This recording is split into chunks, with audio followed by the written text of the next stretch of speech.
E não tendo eles com que pagar, perdoou-lhes a ambos. Lucas 7, 42. Os dois devedores diferiam muito consideravelmente nas quantias que deviam. Um estava atrasado no pagamento de 500 moedas de prata e o outro de 50. Há diferença na culpa pelos pecados e nos graus de criminalidade dos homens. Seria muito injusto e incorreto dizer que todos são exatamente iguais na extensão da sua transgressão. Alguns são honestos e corretos, bondosos e generosos, mesmo que sejam apenas homens naturais, ao passo que outros parecem ser de uma disposição maliciosa, invejosa e egoísta, e se apressam para o mal, pecando, por assim dizer, avidamente, com ambas as mãos. O homem que é moral, sóbrio e industrioso é devedor de apenas 50 moedas de prata, quando comparados com os viciados, bêbados, blasfemos, adúlteros, cujo débito está registrado em 500 moedas de prata. Nosso Salvador reconhece a distinção porque ela existe e não pode ser, com justiça, negligenciada. Há diferenciações entre os não convertidos, grandíssimas distinções. Um deles, um jovem, via até Jesus e tinha características admiráveis em seu caráter. E Jesus, quando viu, amou-o. Contudo, quando os fariseus se reuniam ao redor do mestre, nosso Senhor olhava para eles com indignação. Os solos, que ainda não haviam sido semeados com a boa semente, ainda assim variavam muito, e alguns deles eram terrenos bons e honestos, antes que o poder do Espírito Santo viesse sobre eles. Os pecadores diferem entre si. Porém, eu chamo a sua atenção particularmente a este fato, que embora houvesse um ponto de diferença entre os dois devedores, havia 3 de similaridades, pois eram ambos devedores. Assim, todo homem pecou, quer seja muito ou pouco. Em segundo, ambos estavam falidos, nenhum poderia pagar seu débito. O homem que devia 50 moedas de prata não tinha qualquer capacidade de pagar, assim como que devia 500. Dessa forma, ambos eram devedores insolventes. Todavia, que grande misericórdia há que tinha um terceiro ponto em comum, pois, não tendo eles com que pagar, seu credor perdoou-lhes a ambos. Ó, meus queridos, somos todos semelhantes nas 2 primeiras coisas. Que sejamos todos semelhantes no último ponto. Que o Senhor, nosso Deus, conceda a cada um de nós a remissão gratuita dos pecados de acordo com as riquezas da sua graça, por meio de Cristo Jesus. Porque não seria assim se Jesus é exaltado nas alturas por conceder arrependimento e remissão de pecados. Há perdão em Deus, Ele se compraz na misericórdia e lança todos os nossos pecados nas profundezas do mar, para que jamais venham a ser mencionados diante de nós. E embora todos sejamos compelidos a caminharmos juntos por 2/3 da estrada, que lástima seria se nos separássemos na terceira porção dela. Aqueles primeiros 2/3 compõem a porção lamacenta e pantanosa do caminho, e com pesar avançamos lentamente por ele e em companhia, todos em débito e incapazes de saudá-lo. No entanto, a próxima parte da estrada é bem construída, aplainada e boa para os viajantes, e conduz aos jardins da felicidade. Ó, que possamos atravessá-la e encontrar o divino perdão gratuito. Ó, que haja remissão gratuita para todos nós, sem exceção. Por que não? Que Deus envie dessa sua grande misericórdia nesta boa hora. Primeiramente, meditemos sobre a falência desses homens. Essa era a condição deles. Estavam inquestionavelmente em débito. Se pudessem contestar a reivindicação do credor, sem dúvida o teriam feito. Se pudessem alegar que nunca estiveram endividados ou que já haviam pagado, sem dúvida ficariam felizes em fazê-lo. Porém, não podiam levantar questionamento, seu débito não podia ser negado. Outro fato também lhes é claro agora, a saber, que não possuíam meios de pagá-lo. Indubitavelmente, haviam feito um exame diligente. Viraram seus bolsos do avesso, suas caixas de dinheiro, seus cofres e não encontraram nada. Vasculharam os bens em sua casa, mas esses haviam-se ido peça por peça. Não tinham qualquer coisa aqui ou no exterior de que pudessem dispor. A coisa havia chegado a tal ponto que não tinham estoque ou dinheiro, nem nada em prospecto de onde pudessem sacar algo. Chegaram ao extremo, reduzidos à mendicância absoluta. Enquanto isso, seu grande credor os pressionava para a quitação. Essa ideia está no cerne do texto. O credor evidentemente trouxera essas contas atrasadas e lhes disse: essas reivindicações devem ser atendidas. Esse negócio precisa ter um fim. Suas contas precisam ser quitadas. Era essa a condição a que foram trazidos.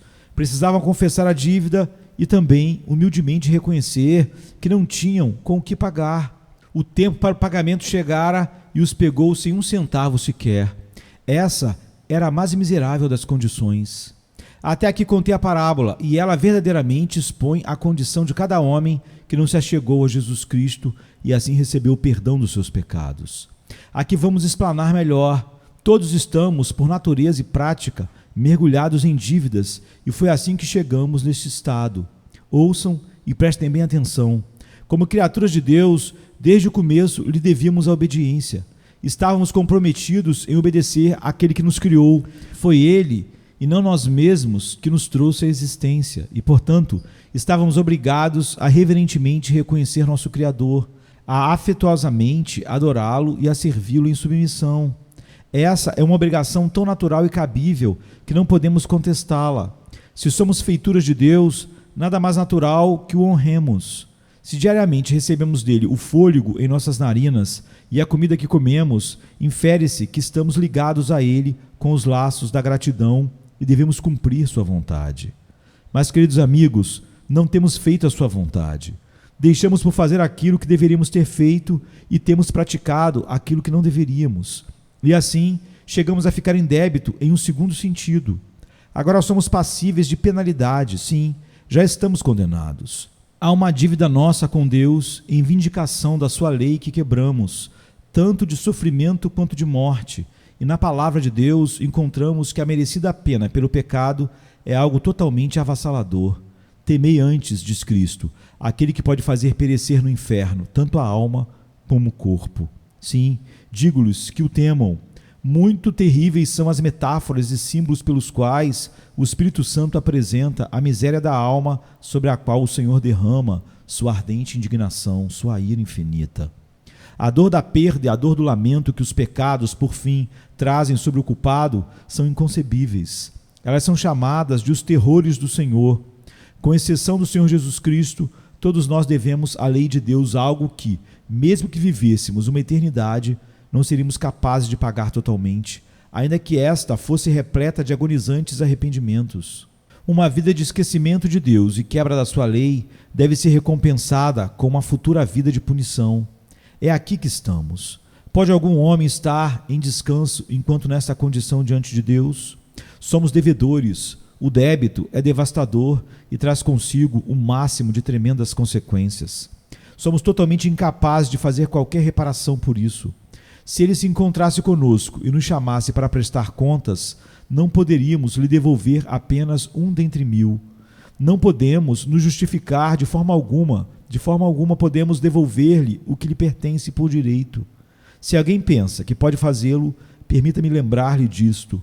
Para cancelar o débito devido a Deus, devemos pagá-lo completamente. Deus exige com justiça de nós que cumpramos totalmente sua lei.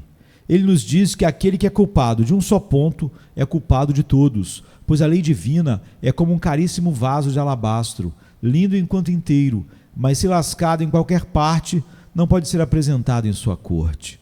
A menor falha nele macula sua perfeição e arruína seu valor. A perfeita obediência a uma lei perfeita é o que se requer pela justiça do Altíssimo. E há qualquer um de nós que possa apresentá-la ou que possa tentar pagar a penalidade devida por não a cumprir. Nossa incapacidade de obedecer vem de nossa própria culpa e é parte de nosso crime. Ai de mim, que nenhum de nós tenha que suportar a punição, ser banido da sua presença e da glória do seu poder, ser para sempre extraditado de toda esperança e luz e alegria. Ora, há aqueles neste momento no abismo da aflição que há 1000 anos têm suportado a pesada mão da justiça, e mesmo assim, ainda hoje sua dívida permanece não paga, pois ainda comparecerão diante do assento do julgamento de Cristo no último dia e responderão por suas transgressões. É certo que quitar todo o pagamento é impossível. Nem na forma de obediência ou na forma de penalidade poderíamos esperar poder pagá-la. Seria de todo vão tentar fazê-lo. Lembre-se também de que, se há algo que possamos fazer por Deus no caminho da obediência, isso já lhe é devido. Tudo o que posso fazer, se amo a Deus com todo o meu coração, alma e força, e amo o meu próximo como a mim mesmo, por todo o restante da minha vida, isso deve-se ao próprio Deus. Devo apenas cumprir novas tarefas à medida que elas aparecem. E como isso afetará minha antiga desobediência? De que modo posso me purificar de antigas máculas pela simples resolução de que não me mancharei com novas? Se suas mãos estão manchadas de vermelho carmesim, você poderá limpá-las por meio de mera decisão de que não as mergulhará novamente na tinta? Você sabe que não é assim. Os pecados passados não podem ser removidos por cuidados futuros. Como diz o hino, ainda que minhas lágrimas fluíssem sem parar, ainda que meu zelo pudesse não cessar, nada disso meu pecado poderia expiar. Cristo, e Cristo somente, deve salvar. Não temos com o que quitar nossas dívidas, pois tudo o que podemos ganhar ou obter no futuro já é devido à justiça.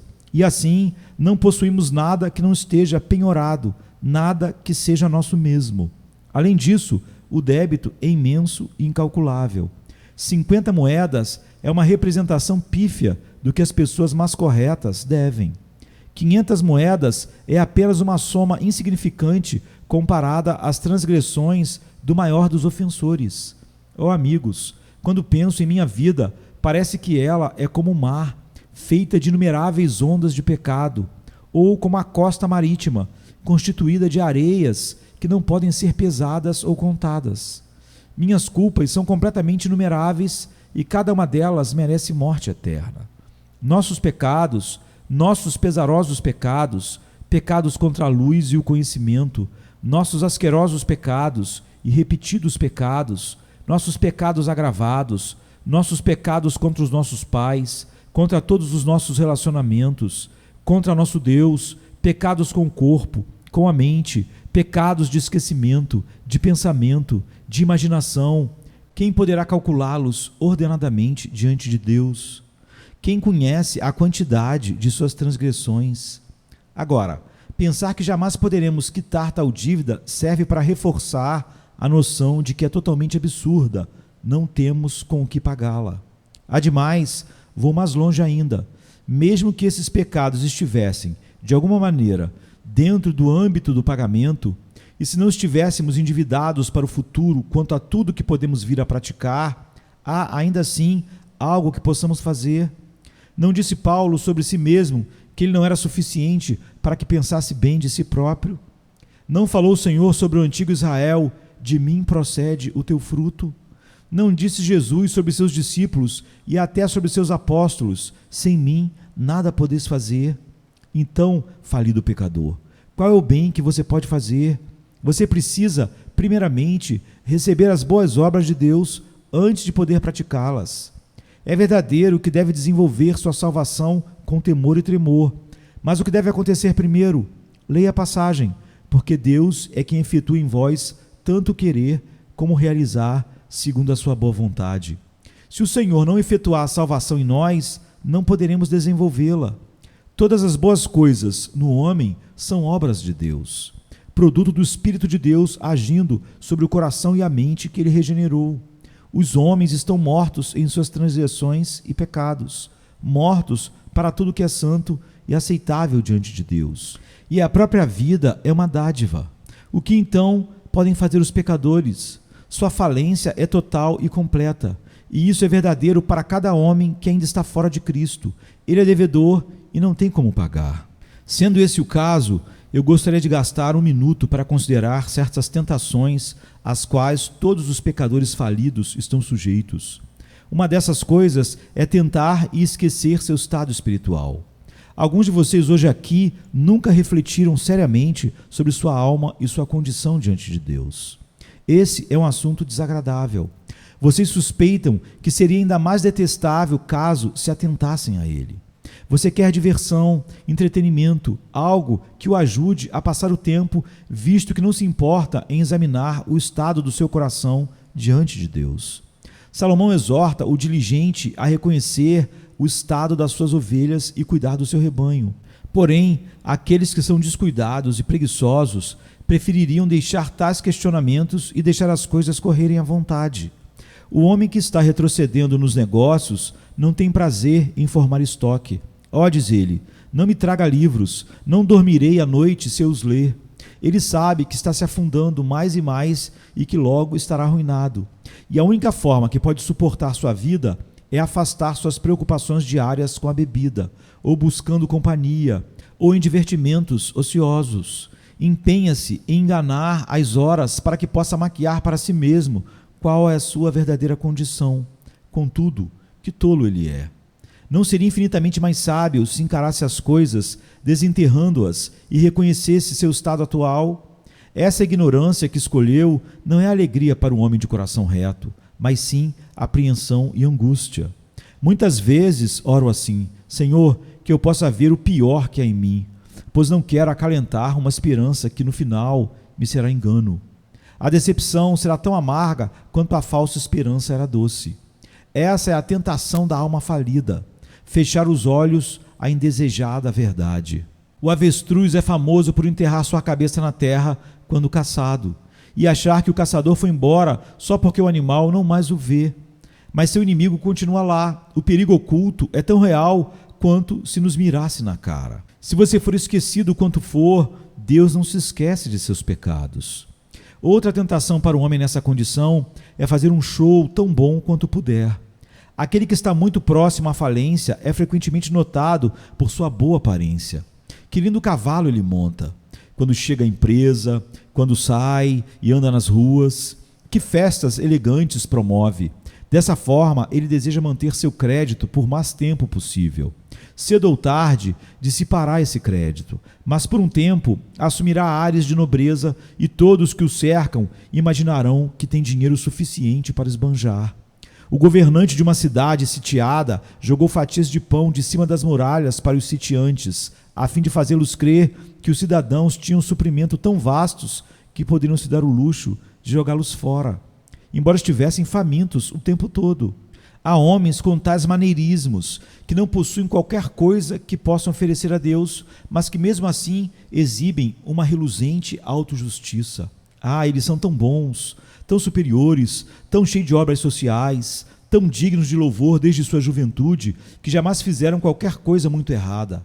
Pode haver uma pequena mancha aqui e ali sobre suas vestes, mas que irão desaparecer quando elas secarem.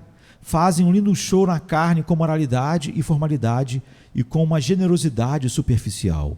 Além disso, professam ser religiosos, frequentam excelentes cultos e pagam sua cota de despesas. Quem poderia encontrar qualquer falha em tais boas pessoas? Assim, essa confissão é o lindo cavalo e a armadilha com a qual mantém a aparência antes de entrarem na corte. Não há nada em vocês, e nunca houve, se ainda estão em seu estado natural. Porque então tentam dar-se um banho de bronze e se fazer parecer algo quando, na realidade, não são nada. Dessa forma, podem se enganar, mas certamente não enganarão a Deus. Outra tentação que se embrenha no caminho de um pecador falido é o de prometer o que ele fará. Os devedores normalmente são promissores, com certeza pagarão na próxima semana. Porém, quando a próxima semana chega, eles queriam dizer que era um pouco para frente, e o pagamento certamente será dobrado. Contudo, mesmo assim, eles não aparecerão ou, se o fizerem, darão uma promissória. Esse não é um documento precioso? Não é tão bom quanto o próprio dinheiro? Eles evidentemente pensam assim, pois se sentem tão tranquilos como se realmente tivessem pago a dívida. Mas, e quando a promissória caduca? O que acontece? Ela cai para nunca mais se levantar. Ai de mim! Uma promissória, na maioria das vezes, é uma mentira com carimbo. Assim, os devedores se alongam o máximo possível. Isso é o que faz cada pecador antes de ser justificado pela soberana graça divina. Ele clama: eu quis fazer melhor. Não importa. Não nos fale mais do que você queria fazer, mas faça. Prometer e fazer votos tão falsamente somente lhe acrescenta mais pecados. Ele diz: mas você sabe que eu não queria ir nesta direção. É uma longa via e sem retorno. Um dia desses eu paro de uma vez e você verá. O que veremos? O que veremos não será muito. Sim, contemplaremos o orvalho da promessa desaparecer e a nuvem matinal da decisão passar. Querido, você não pode levantar suas esperanças agora. Nem Deus ou os homens confiarão em você, visto que tem feito as mesmas promessas por 20 anos. E em nenhum deles fez um movimento real na direção certa. Você não tem mentido apenas aos homens, mas a Deus. E como responderá por isso? Não sabe que cada promessa que faz a Deus e que não cumpre é um grande acréscimo às suas transgressões e ajuda a encher a medida das suas iniquidades? Oro para que você abandone o caminho da mentira. Outra tentação é sempre pedir por mais tempo, como se isso fosse todo necessário. Quando o devedor, em outra parábola, foi preso, ele disse ao seu credor: "Sê paciente comigo e te pagarei." Não podemos pagar nada da nossa dívida hoje e flertamos com o amanhã. Sim, parece um alívio obter um pouquinho mais de tempo. De alguma maneira, uma vaga e nebulosa esperança parece impregnar os meses por vir. O pecador clama: "Faça do seu jeito dessa vez. Quando uma ocasião oportuna chegar, exigirei de você." Agora não é a hora oportuna, mas aguarde um pouco. O momento adequado chegará. Com essa tentação, Satanás tem destruído multidões de homens, tentando-os a solicitar por mais tempo, em vez de vir logo ao alvo e implorar por perdão imediato. O que são as fictícias virtudes do amanhã? Porque os homens amam tanto o desconhecido futuro. Eu os estimulo a uma decisão imediata neste momento, e que Deus, por seu divino Espírito, o liberte como um pássaro da mão do passarinheiro, para que você não mais procrastine e desperdice sua vida em atrasos desobedientes. Sendo essa a tentação, permita-me dar uma dica àqueles que estão falidos sobre o que é a sua sabedoria. É sabedoria enfrentar a questão da sua alma. Essas questões são as mais importantes que terá em suas mãos, pois quando sua riqueza tiver de ser deixada para trás e suas propriedades não mais o virem, e quando seu corpo estiver morto, sua alma ainda permanecerá viva em eterna alegria ou pesar infinito. Portanto, não permitam que seu estado em relação a Deus seja ignorado. Esse é o seu assunto mais importante. Dê-lhe a primazia. Resolva essa questão antes de atenderem a qualquer outra coisa. Tomem cuidado de enfrentar isso como homens honestos e não como aqueles que fazem tempestade em copo d'água. Embora a situação seja ruim, ainda assim, o melhor que pode fazer é superar isso em verdade e sobriedade diante do Senhor teu Deus. A esperança lança isso fora. Não permitam que seu perigo seja disfarçado como um ladrão que se esconde na despensa do bom homem até a hora de roubar a casa. Não permitam que as faíscas ardam onde elas possam lhe consumir por inteiro. Apaguem o fogo antes de dormir. Quando encararem a questão, sejam muito verdadeiros e sinceros consigo mesmos e com Deus, porque não estão lidando com credores que podem ser enganados, mas sim com aquele que conhece os pensamentos e os intentos secretos do seu coração. Diante de Deus, nada além da verdade permanecerá. O hipócrita maquiado será identificado imediatamente. O Senhor remove todas as máscaras e os homens diante dele ficam como realmente são, não como parecem. Por isso, sejam verdadeiros consigo mesmos. Não peguem sua caneta e escrevam 60 se devem 100, mas registrem os justos 100. Truques e falsidades devem ser colocados de lado de uma vez por todas quando estiverem tratando com Deus. Uma coisa a mais: será sábio desistir de todas as tentativas de pagar, pois você não possui com o que fazê-lo. Não se iluda com a ideia de que um dia você pagará, pois jamais o fará. Não faça a menor tentativa de quitá-la, pois não conseguirá, mas tome outra direção. Alegue pobreza absoluta e falência absoluta e apele à misericórdia. Diga: Senhor, nada possuo, não sou nada, nada posso fazer, mas devo me lançar à tua graça. Daqui para frente é dessa graça que vou falar, que eu fale de tal modo que eu encoraje aqueles que estão falidos a virem ao Senhor, para que Ele possa perdoar-lhes a todos vocês.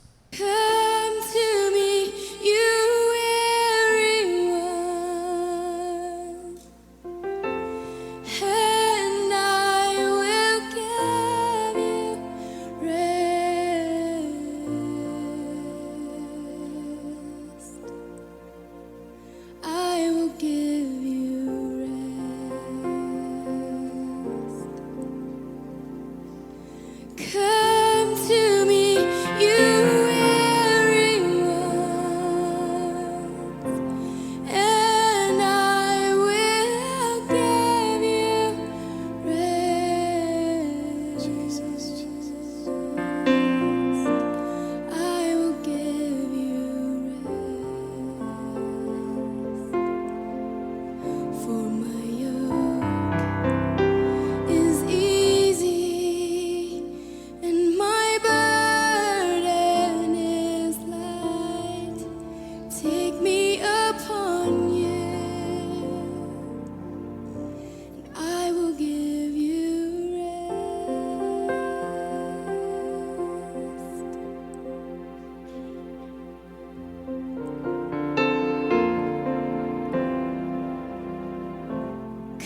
to